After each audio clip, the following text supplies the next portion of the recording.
Hi, everyone. Happy Friday to everybody out there. I hope that your Friday is going well. And if your Friday is not going well,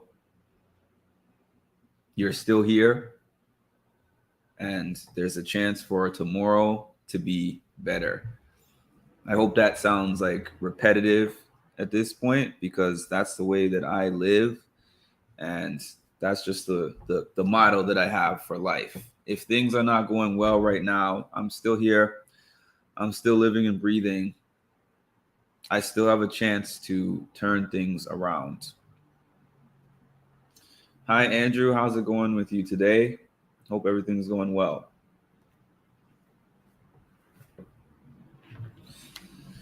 So, I wanted to talk about a topic that is relevant for this time of year. Very relevant to this time of year.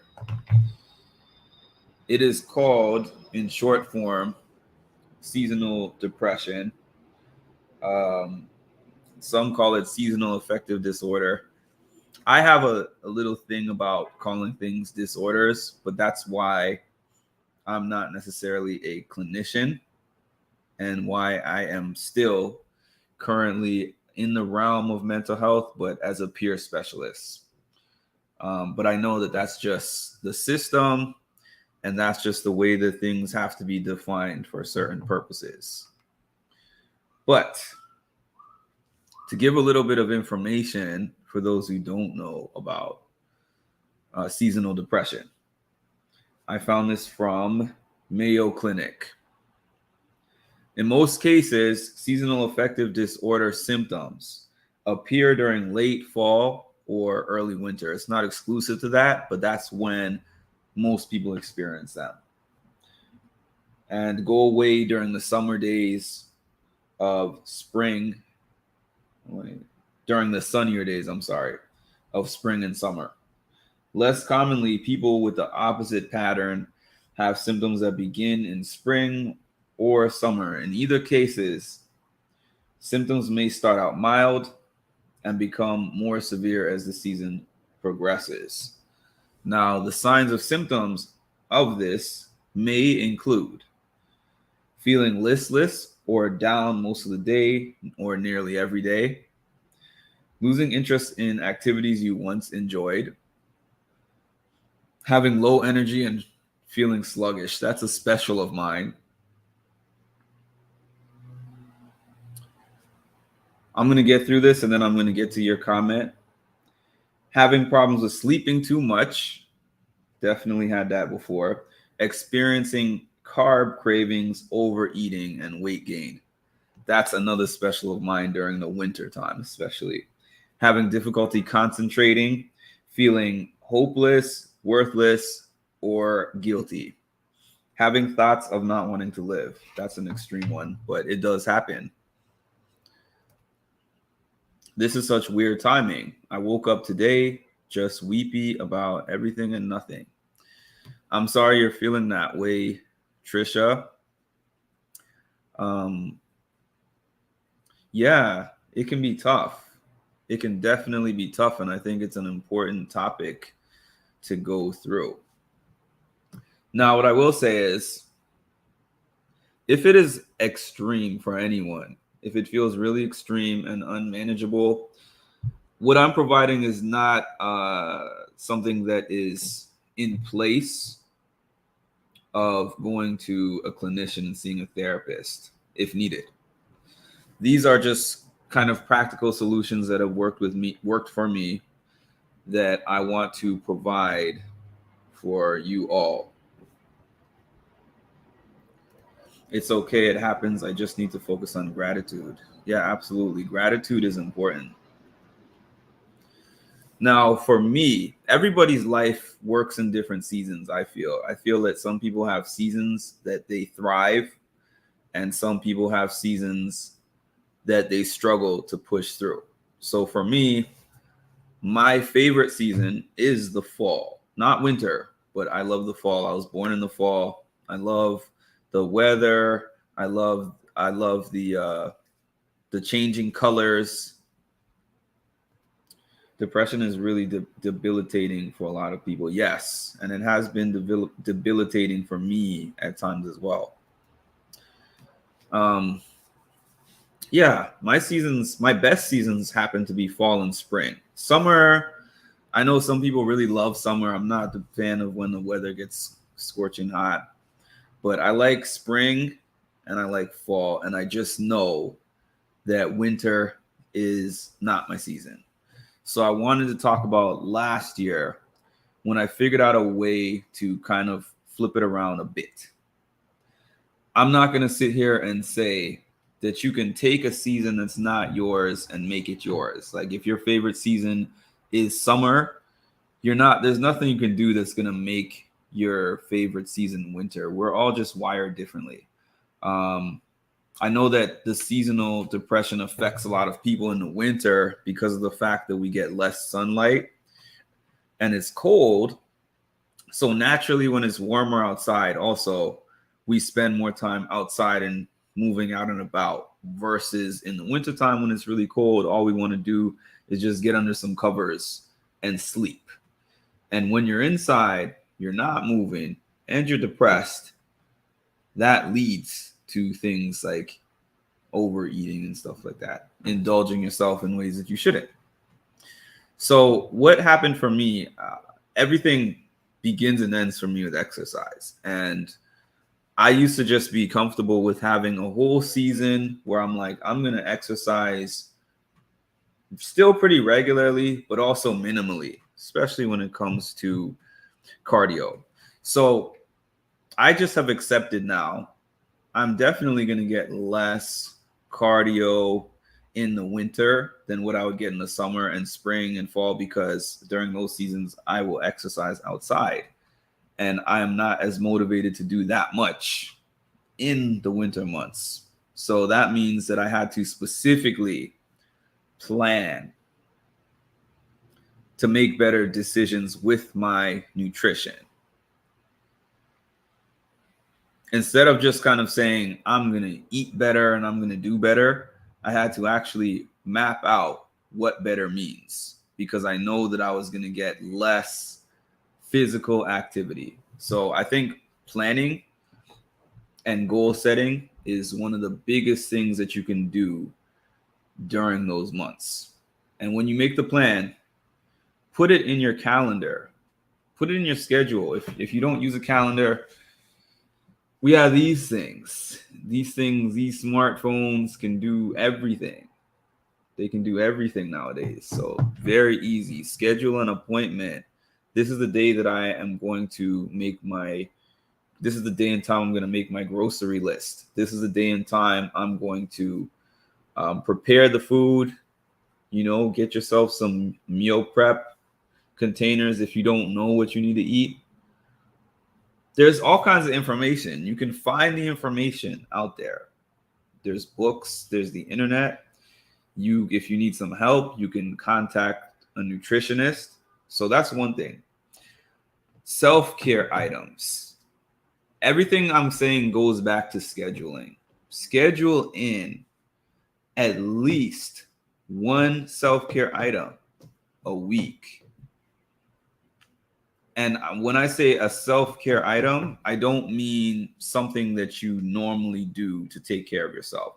It would almost be like me scheduling a gym session for the week. I always go to the gym. So it is something that helps me maintain myself, but that's not the type of self-care item that I'm talking about. Something that you enjoy, that is something that you are putting on your schedule that is different and special just for you. And I know that that's a lot for some people to say, okay, I'm going to do this once a week, even though we all should.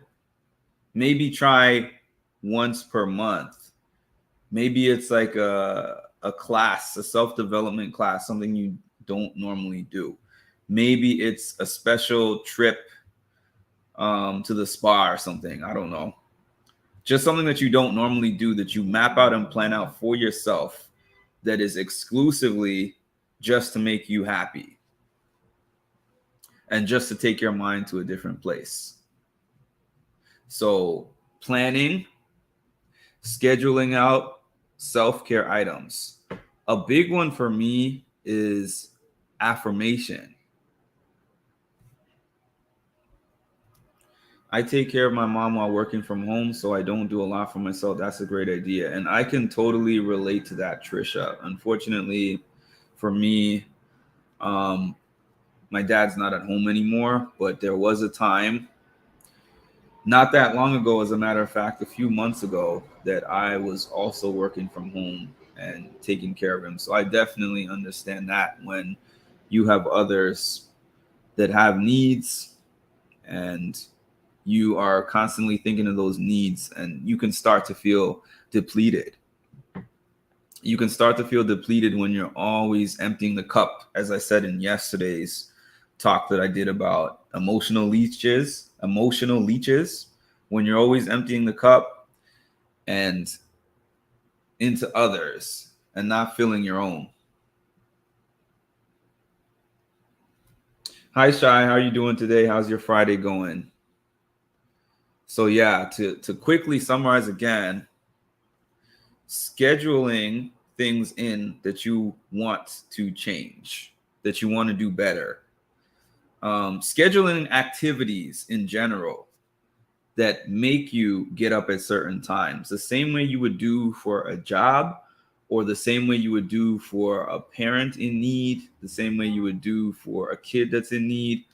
Well, you don't necessarily schedule in helping your parent or helping your kids or whoever, because those needs are more in your face. So you obviously don't have to schedule those. But what I'm saying is put the same amount of urgency into your own activities that you're doing for you as you would to other people. Make that important. And then I was also saying again, self-care. Try to put in at least one special self-care item for the week, every week, that is just for you. And it doesn't have to be huge. It doesn't have to be expensive. It doesn't even have to be like a 4, 5, 6 hour thing. It could be 30 minutes. It could be an hour, just something where it's like my me time is my sole focus, because I'm pretty sure whatever else you have to do is going to be waiting for you when you're done, always. So just time when you can zone in on that one thing that you're doing for you that brings you fulfillment and enjoyment. It's going great. How's yours going? Mine is going excellent as well. Thanks for asking. It's beautiful outside. I got to spend some time outside. As soon as I hop off here, I'm going to spend some more time outside because I'm taking advantage of the fact that it's November and it's almost 70 degrees in New York City. Another one that I was going to mention is affirmations, positive affirmations. Positive affirmations are really important because you can talk yourself into a depression and you can talk yourself out of one. That's what I believe, because I have done so for myself. If you get to a point of the year and you are like, this is just not my time of year. I experienced seasonal depression, so this is not my time of year. You are going to sit in that feeling. And in case you didn't know, well, I don't know how it is like in your area where you live, but at least where I live, our winter is pretty much from end of November up until at least late March, early April. That's a significant portion of the year. That's like 40% of the year at least. So that's a significant amount of time to just sit in depressive feelings and feel like there's nothing I can do about it. So I feel like a good starting point, that's really what helped get me out of a bad space last year. I assume you're talking about positive affirmations, Trisha. And if you don't mind, give us some of those. Like if you have any that you want to share that worked for you, Give us some of those positive affirmations, please. I believe that, Mark, because I've done it and I've actually talked myself out of it recently, just recently. That's great. That's great to know.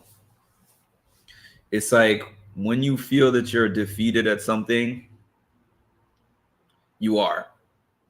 When you feel that you are conquering and defeating something, you are on your way. You might not be there today, you might not be there tomorrow, but you're going to get there eventually. Because I'll tell you, I'm sitting here, I've experienced seasonal depression for many years, but right now, I am not sitting here feeling like it's going to keep me down and I'm going to experience all the things that I've experienced in the past. I'm going to have a plan of action for myself to get through it. And once I get through the hardest months, the easy months are going to be even easier. So some of Trisha's affirmations. I am worthy. I'm important. I can do this and I will do this. Thank you so much for that. Those are great. So far, I've been great for a solid year and woke up today like I hadn't made any progress at all. That's that mind. That's that mind that tricks us. That's that mind that tricks us, because I used to feel like a recovery from something like some sort of mental illness meant that I get to a certain point and it's done. And I learned over time. So let's say you're taking a journey and you're walking up 1,000 steps. You've made it to step 850, right? And then you take a couple steps back. 849, 848.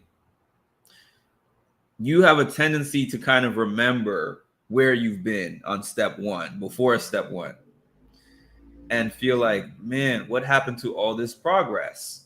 But it is also life. A recovery is not linear, or it doesn't just go up on the chart and then level out from there. Like, it goes up a little bit. Sometimes it levels out. Sometimes it goes down and then back to where it was, then down. Then it goes back up some, down some, and up. It's trending upwards overall, but you have to be willing to accept that it's not always going to be going up, if you understand where I'm going with that. Okay, I was crying every day, depressed, stressed, and since I've been on your page, I'm learning how to cope with that when cope with what I'm dealing with alone. Awesome. I'm so glad to hear that. Shy, I feel you. I feel it sounds like our circumstances are similar. Yeah, and it's really great for me to hear that, because my life circumstances, they're still not the easiest, but there was a time when I wasn't doing anything like this. I was just drowning in my sorrows all the time. I was just sad all the time. I was just down all the time. And through years of therapy, and now through counseling of others that I do, which is also therapeutic for me, I've gotten to the point where I'm like, the purpose of those struggles was to get through them so that I can share them, share practical ways with other people, how I've gotten through them myself. I totally get what you're saying about the ups and downs. Yes, yes. The first time I ever sat in a therapist's office, or one of the first times, it might not have been the very first time, I remember that therapist said, "Do you have any questions for me?" after they laid out my treatment plan and all that stuff. And I said, "Yeah, I do have one question. When does it end?" And they told me, Mark, it doesn't end. We just learn how to manage your symptoms better. And I really don't like that terminology, to be honest with you. I don't like that terminology of symptom management, but that's another thing for another day. But there's some truth to it. It just should not be phrased that way. You can thrive. You can be happy. You can set goals. You can make plans for yourself. You can be an even better person than you were. You can be an even better person than you were. Let me see. I appreciate your channel so much. Every reminder helps. Thank you. I appreciate your feedback. Hi, Mark. You got a StreamYard. Yes, I did. You like how the StreamYard looks? I'm still playing around with different things with it. But yeah, I'm investing in myself and seeing what happens. And how are you doing, by the way, Nikki? How's your Friday going? How's your week been going? And how have you been doing in general? But yeah. So the point that I was making was that I asked, when does it end? I was given an answer that it doesn't end. But now I'm in agreement in a way. I didn't like how it was phrased, like I was saying. But it doesn't end because there's no end to anxiety. And there's no end to depression because there's no end to life that we have to live. Everybody experiences that stuff, whether it becomes a problem enough to become a medical diagnosis or not. You're going to experience those things just from everyday life.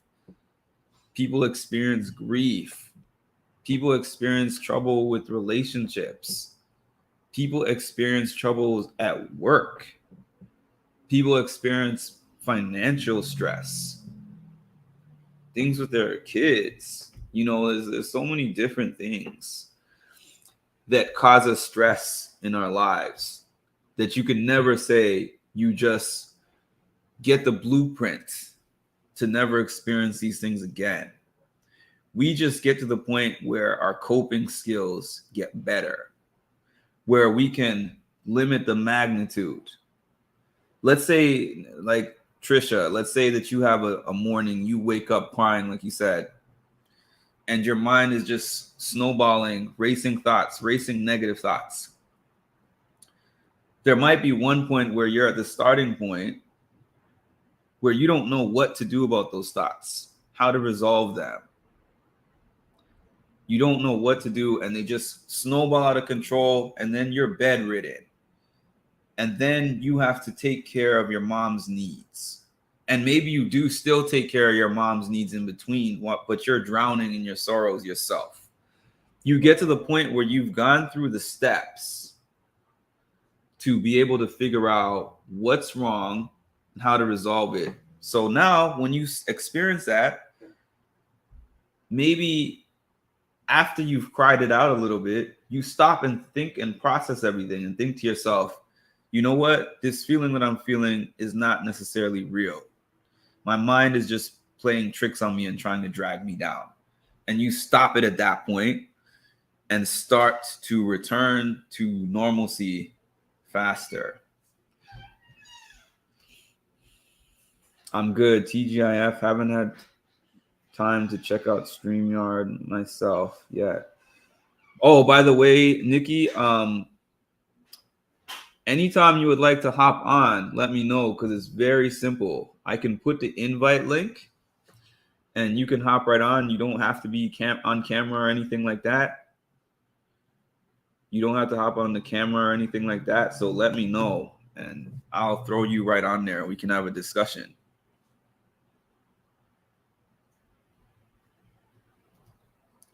Thanks for the coverage on stress. I've been stressed more this year myself, thinking about trying out Brittany's guided hypnosis just to see if it helps. Sounds interesting, Nikki. and I'm sorry that you've been so stressed. It's actually been a pretty stressful year for me myself in some ways, but yeah, I think I've gotten really good with my coping mechanisms, like I've been saying, and I've been learning how to minimize the duration. Cool, I will let you know. Thanks for your platform. No problem. This is actually exciting to me to get into mental health discussions. I do love my TV shows, trust me, and I will be continuing to talk about my TV shows, Big Brother, Challenge, pop culture events. I might start doing The Circle because The Circle is really interesting. But yeah, I love these mental health topics. That's exactly what I'm doing. We are on the same page. I know what to do. But hearing you say that helps push me out of the fog and back into reality. True. That's how I feel. Sometimes, see, Trisha, just back to your comment really quick. A lot of things we know already. We've heard them before. We've read them somewhere. Sometimes it takes maybe a different voice, hearing it out from outside of yourself. Sometimes you might even talk to somebody who might tell you the same thing that I just told you, but we all have different listening filters. So what I said might be just the right way to hear it. You know how like sometimes let's say a parent will tell you something, give you some advice, and they'll be like, this is the best way to do it, Mark. And then I go out, I talk to somebody, I'm having a conversation. They tell me the same thing in a different way and a different form. And then I go back to the parent, my mom, and I'm like, hey, Mom, I discovered the way to solve this problem is such and such. And she's like, didn't I tell you that? But it's like, no, yes, you did tell me that, but I just heard it differently based on the delivery method. Now I'm getting back to this. That's how I feel. I had to uproot myself from my place and move in with my mom. I haven't left this house in 8 months, not even to go to dinner. Wow, that sounds like a really difficult situation. Ooh, Nikki Shorts. I'll be honest, this season of BB was brutal. Taylor went through some things that triggered me. Nikki, I've said this a few times lately. They say art imitates life. As much as people say Big Brother is scripted, all that stuff. And in some ways, obviously, production's invisible hand is involved, but a lot of times it mimics real life things. And I felt like this season was really real in that regard, which is why we have had such intense debates over the occurrences and events that happened on this particular season. It was a tough season to watch in a lot of ways. It even triggered me in some regards. Yeah. I've always been that person that brightens up a room. I laughed. I'm the life of the party, and I have not laughed. I haven't been happy. Then I think that definitely what I'm saying applies to you.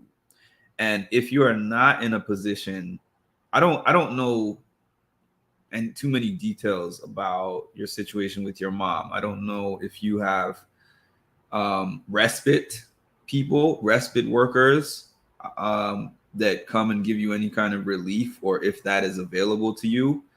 I would recommend it. Again, I don't want to get into too many specifics if you don't want to, especially not on a live, but that was something that helped for me to find out what resources were available with that and then do things during that time.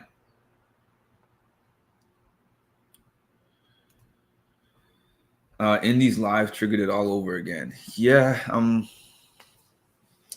Indy's live. If you're talking about the live that she did with Paloma, it was tough for me in some ways too.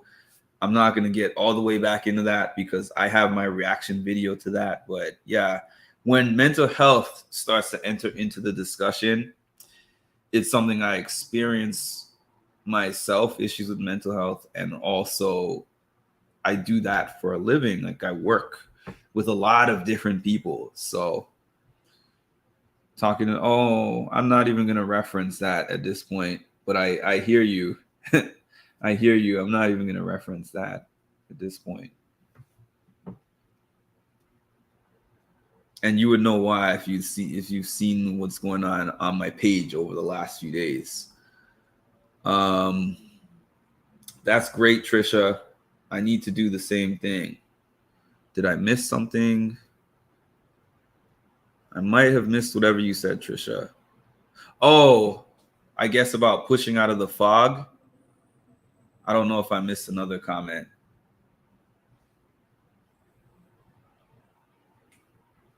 But yeah, you don't have to sit in those feelings.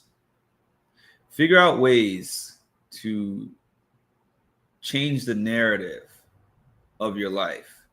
This does not have to just be that time of year. I think, I guess that's supposed to say I thank you for these discussions, and I really need them and look forward to them. So thank you very much. You're welcome. Hopefully people will continue to join these discussions. I will have more of them for sure. There's a different topic for every day of the week. I have plenty of topics. And also, I have plenty of things that I've actually presented on live before. So I'm going to start bringing those. Oh, I didn't miss anything? Thanks for that. I'm going to start bringing those in a schedule. I'm going to have those on a schedule. By the way, for y'all that are on here right now, just a reminder, you can see it on the ticker, but I will be having a discussion on Monday, 10 a.m. Eastern time, if you're available, with a life coach that I worked with her name is Shar. Monday, 11/7 at 10 a.m. And I really need people there for questions, because she's going to be available to answer questions. And I think that it's really useful. If you're not available for that time, I would also love for you to submit questions to me. That same PayPal email address that you see, you can send me questions that you would have for this life coach. And I will make sure to ask her them come Monday. I called the segment Ask a Life Coach. And just to let you know a little bit about her, I can join while I work typically. Thanks, Trisha. Just to let you know a little bit is that I reached out to her I can't remember exactly when, but I think it was around fall of 2020, after seeing her on a podcast that I watch. And I just talked to her a little bit, and I told her that I was in a place in my life where I was really stagnant. And I told her that I need help. And she said, "What do you need help with?" And I specifically told her I need help with my career. I specifically told her I need help with my career because I'm looking to do some entrepreneurial things. And I'll tell you, she gave me a lot of good advice. One thing that I can think of off the top of my head is that she told me that I should basically be more fueled by passion rather than by money. So that if I wanted to do something, I had to make sure that I was in a good enough place financially that I could be thinking about my goal beyond for doing it, my purpose beyond doing it, rather than needing to make immediate money from the situation in order to live. So that's why I am where I am now in terms of with YouTube. I am not currently in a position where I'm putting all my eggs in the YouTube basket. Like, if YouTube does not start thriving tomorrow, I'm going to be out in a box in the street. I'm worrying about the quality of my content right? I'm worrying about the quality of my content first. And I feel like if I keep producing the quality, the money will follow. That type of thing. There was a lot of different things that we talked about. It was 10 weeks of work, but you're going to get the chance to ask her general questions and see if life coaching might work for you, but if it, it might not. And if it doesn't, at the very least, you can hear a little bit of advisement from somebody who does that for a living, which I think is cool. It's not like a sales pitch or anything like that. I need to do the same thing. Set the notifications. Absolutely. When you get off of here, it's up there. I'll post the link again, but it's up there. Put the notifications on. Yeah, Shy, I would definitely recommend you look into that. Look into respite help in your area. Yeah, look into respite help. A lot of times it's free. We got free help from my dad, and that was very useful, especially for my mom, because she was able to do personal things for herself and self-care items for herself during the time when my dad was securely being taken care of by someone who was able to take care of his needs.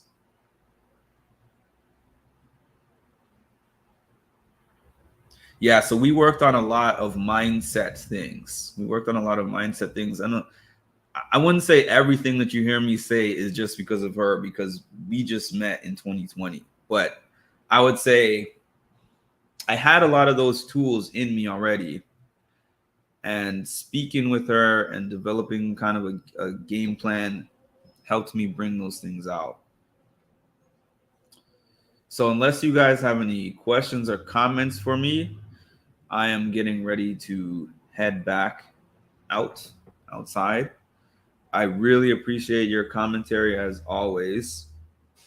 And if you're somebody who's watching this on the replay, make sure to like the video, give me your feedback, subscribe to the channel if you haven't already, and hit the notification bell if you would like to see all the great content that I'm going to be dropping on this channel. I hope everyone has a wonderful, productive, and peaceful Friday. And I will talk to you soon.